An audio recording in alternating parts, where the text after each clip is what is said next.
مرکز مطبوعات وزارت کارهای داخلی تاجیکستان خبر داد که صبح و شب 18 دکامبر بر اثر دو صدمه نقلیاتی در نویه واسه و در پایتخت شهر دوشنبه دو نفر راننده 39 ساله و مسافر 30 ساله به هلاکت رسیده. دو نفر دیگر از جمله یک جوانزن 30 ساله و یک جوان 31 ساله جراحت برداشتند. از جمله صبح 18 دکامبر سال 2021 تخمیناً ساعت 3:50 دقیقه راننده ماشین تمغه اوپل استرا حسنوف سفرخوجه سال تولدش 1982 ساکن ناحیه همدانی هنگام حرکت در حدود پایتخت از عهده اداره واسطه نقلیات نبرآمده به ماشین تمغه اوپل ویکترا تحت اداره حبیبالله عثمان سال تولدش 1998 ساکن شهر دوشنبه برخورده است.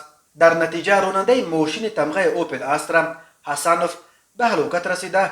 مسافرانش رحمت الله و اکاترینا روسلانونا سال تولدش 1991 و سوروبزاده نایب سوراب سال تولدش 1990 ساکنان پایتخت جراحت‌های گوناگون جسمانی برداشته در بیمارخانه بستری گردیدند. همین طور 18 دکامبر سال 2021 تخمین ساعت 21:30 دقیقه راننده ماشین تمغه تویوتا کمری باباخانوف خسرو عبیدویچ سال تولدش 1994 ساکن ناحیه واسه هنگام حرکت در حدود ناحیه واسه از عهده اداره واسطه نقلیات نبرآمده به درخت توت کنار چپ رو برخورد است.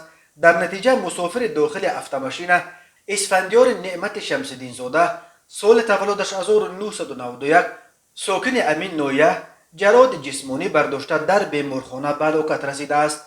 از روی این حادثه ها تحقیقات ادامه دارد. راههای تاجیکستان از لحاظ صدمه ها راههای خطرناک به شمار می روند.